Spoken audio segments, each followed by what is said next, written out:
Hey, good evening, Lions fans. It's Rocked On Detroit Lions bringing you the latest in injury report on Thursdays.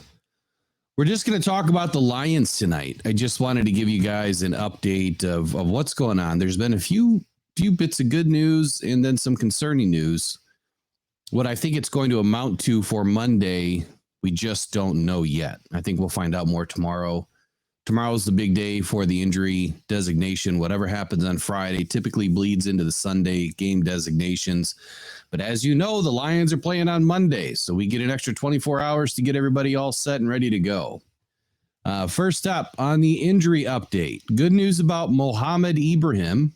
He's back. He's walking. He's going through rehab. The big news for him is there's just no timetable yet on when he's going to be able to return. So I would not expect anything out of him for several weeks is my guess. Given the fact that he's gone through a major dislocation to his hip, that can be anywhere from, a 4-week to a 12-week recovery time. Kirby Joseph, good news on Kirby, cleared concussion protocol after that vicious hit by Odell Beckham that was not flagged in last weekend's game. A very positive development is rookies Brian Branch and Sam Laporta all avoided appearing on the injury report today. So that's great news. They were both able to play last weekend, and they stayed healthy through the game and throughout this week. Jerry Jacobs, which is odd that he's desperately needed last weekend. He's been playing great ball this season since about week 2, and clearly we missed him. Last weekend, he took a nasty tumble during practice and landed on his left knee. And he missed the Ravens game because of the pain and injury associated with that at practice. He was reported back to practice today, being Thursday. And in some great news, cornerback Jerry Jacobs was a full participant after missing last week's matchup. So it looks like things are pointing to the defensive backs getting one of their guys back. Craig Reynolds and Jahmyr Gibbs, as we know, they both suffered hamstring injuries again and have been battling through it all week this week. The great news, they were removed from the injury list as of today. So they're both healthy, and unless something happens tomorrow during practice, which is typically a full-speed walkthrough, they should be good to go for Monday night's game. When asked about Gibbs' development post the Week 7 matchup, Campbell had this to say. I saw an improving player, took a step up, and that's all you can ask for is growth. So we anticipate he takes another step up, and we'll keep doing things that we feel like he does well and where he can continue to grow. But we're pleased with where he's at. So that was a nice statement by Dan Campbell to let us know that he's finally seeing some growth and feels good about what Gibbs was able to do last week versus the Ravens. He had a good game. He just wasn't able to help us get the win. There wasn't enough going on both sides of the ball to be able to do that. But he single-handedly had a good game. And, of course, that's a compliment to his offensive line and what Jared Goff was able to get him into. So Dan Campbell also indicated before practice that David Montgomery would not take the field today. And that did prove to be true. Montgomery continues to be sidelined with his bruised cartilage in his ribs or his rib cage. And he's expected to miss more time with this rib injury. I would not expect David Montgomery to be playing on Monday night. I think that they're going to take full advantage of the bye week and give him, what will constitute as 4 weeks of rest, roughly 3-4 weeks of rest. To be able to come back after the bye. I think that would be a great timetable for him to return. But the question is, when will he return, right? We just don't know. So I think that, again, it's going to be 2-3 weeks yet before he's able to come back. Bruised cartilage is a tough one. If you've ever had an injury like that, not only are ribs very painful just by themselves, if you've ever had a really bad cold and you coughed and you felt like you cracked a rib or broke a rib, and it's that kind of pain. But cartilage, in between the bones is, that's a tough one because every move, every breath, it's got to hurt. So Dan Campbell says that the best that he can tell us is that David continues to improve, and that's great. That's all we can expect. Couple of other notables today and concerns. No practice today for Jonah Jackson. Not sure with what he's dealing with. I think the latest report on Jonah Jackson is he's still dealing with the ankle, and he just might be fighting through it. It might just be taking a little bit of time here. The concern that I have, and I'll probably get to this more in just a minute, is who are we going to suit up on Monday night?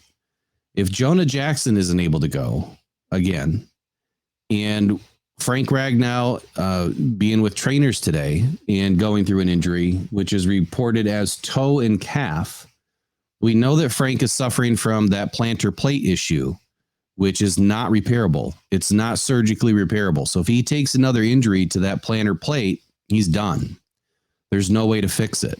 And I know there's been a few different conversations on this with Frank Ragnow, that if he injures it again, so what? He can play through it, versus if he injures it again, he won't be able to play. Look, that's just like rib cartilage. I mean, that's a very tough spot for an offensive lineman to be in when they have to pivot and dig and push with their feet on every play. So 2 tough injuries for the offensive line if they're held out this weekend, and with the addition of Vaitai dealing with a back injury. And that to me is a big one. We potentially have 3 offensive linemen that could miss Monday night's game. Do I really feel that Frank Ragnow is going to miss the game? I don't. He's a tough guy. He's been fighting through it for a couple of years now. I just don't know how much longer he's going to be able to do this. Benito Jones and Malcolm Rodriguez were also on the sideline with trainers today. We will do a full report tomorrow to include Oakland, and that'll be sometime in the evening. The report usually comes out sometime around 4 p.m. But I at least wanted to mention this, that the Raiders are dealing with plenty of questions of their own, notably quarterback Jimmy Garoppolo. His availability is in question. He missed last week's game with a back injury, but he did report back to practice this week. I'm not sure how Dan Campbell is going to play this one. If Garoppolo can't go, I would expect that any of the questionable players that we have on our injury report that are quote unquote teetering on being able to play might get sat. And for good reason. You've got a bye week in front of you. You should be able to beat the Raiders with a backup. You should be able to beat the Raiders with Garoppolo. And they do have a bevy of other injuries that, albeit, are only limited participants. So that's treading more towards they're going to play. I think that Dan Campbell would probably rest the players if he had the choice, because this is a long season and they still have more than half the season to go after the bye week. Dan Campbell had this to say, though, about Garoppolo being out. He said, "We're prepared either way. We're assuming we're going to see Garoppolo. I don't know why we wouldn't. And if it doesn't work out that way, so be it. We'll be ready." To finish the injury report, there's something I wanted to talk about that I'm kind of learning a little bit more as I go about how the IR works, some of the newer rules. And the Lions have 5 players on IR right now. You have Jason Kabinda, who's eligible to return after the bye week. Matt Nelson, who popped up today, he's eligible to return this week. No word yet on if he'll be back, but this is great for the all-line depth moving forward.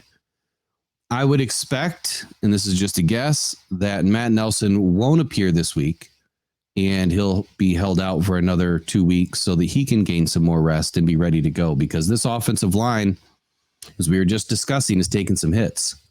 And even though I don't feel that Matt Nelson is the best fill-in on this offensive line, that's who we have right now until Brad Holmes decides to do something different. So again, no word if he'll be back this week, but I would err on the side of it's not going to happen. James Houston, he's eligible to return at any time. More than likely, though, he won't be back until after week 10. You know, that injury that he's working through, it's going to take some time for him to get back, and he's got to get on the practice field before he can do anything. So I wouldn't expect him to come back anytime soon. And then, of course, we have CJ Gardner-Johnson. He's eligible to return at any time. As of right now, they're saying that he's out for the season. And I know that there's been some conflicting reports that are saying, well, he'll be back by the playoffs. CJ Gardner said that he'll be back, by the end of the season. We just don't know yet. If I were to venture a guess, I would say that CJ Gardner-Johnson won't be back until after week 15. If he's healthy and the Lions are winning, I don't see why they'd rush him back.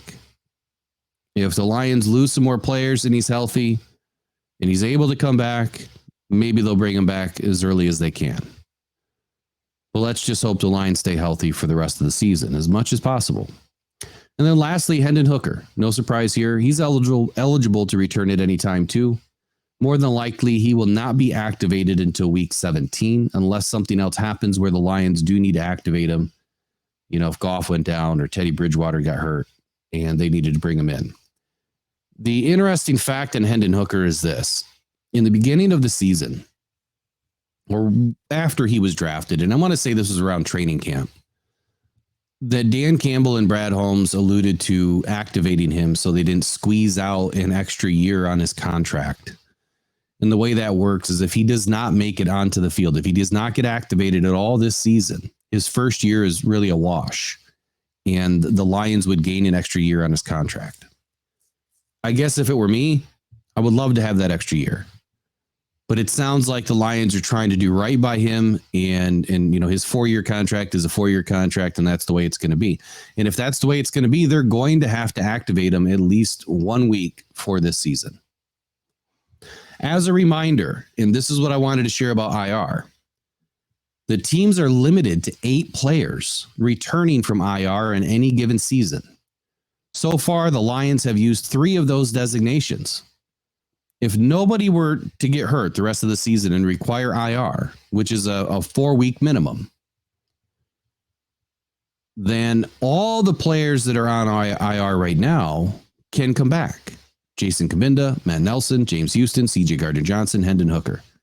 If all 5 of them came back and off IR, well, of course, there'd have to be room on the roster for one, and they would have to be activated to the roster. And 2, that means that anybody else that got hurt would not be able to come back. So the timetable for this and what we need to look for is after week 13. If any player gets injured after week 13 and they're requiring IR, they should be done for the season, most likely. I don't know the rules specifically on if anything changes in the playoffs or if they're allowed to bring another IR designation back in the playoffs. I'll do some research on that and I'll find that out hopefully for you tomorrow. I'll leave you with this. The IR report is all the more telling as to why the Lions are buyers in this trade deadline before next Tuesday at 4 p.m. It would be best to leave these guys on IR, adding guys that can contribute now, and save your IR designations as long as possible. Look, Jason Kabinda is not going to help this offense win. James Houston hasn't played pretty much all season, but he can help this defense win. And CJ Gardner-Johnson is the only other one that I would love to have back. So 2 out of the 5 right now are guys that I would love to see come back and play with this team. Hendon Hooker isn't needed. That's a professional decision made by management on whether or not they want to do right by Hendon Hooker and only give him a 4-year contract and not squeeze out that extra season. So tell me what you think in the comments. Again, we've talked about trade deadline. Are the Lions more of a buyer now that you know about the IR situation? They have 5 spots left, and they have 5 guys on IR. It's an interesting factor. So, all right, as you know, and as I always let you know, this channel is supported and sponsored by all of you that are watching right now. Do us a favor. Look below if you haven't subscribed. Please press that subscribe button. Give us a like. Send us your comments. We'd love to hear them. Good, bad, all of it. We love it all. And do us a good favor and share it with a friend or a foe, like I always say. If they don't love the Lions, hey, throw it in their face. Let them watch it for a minute.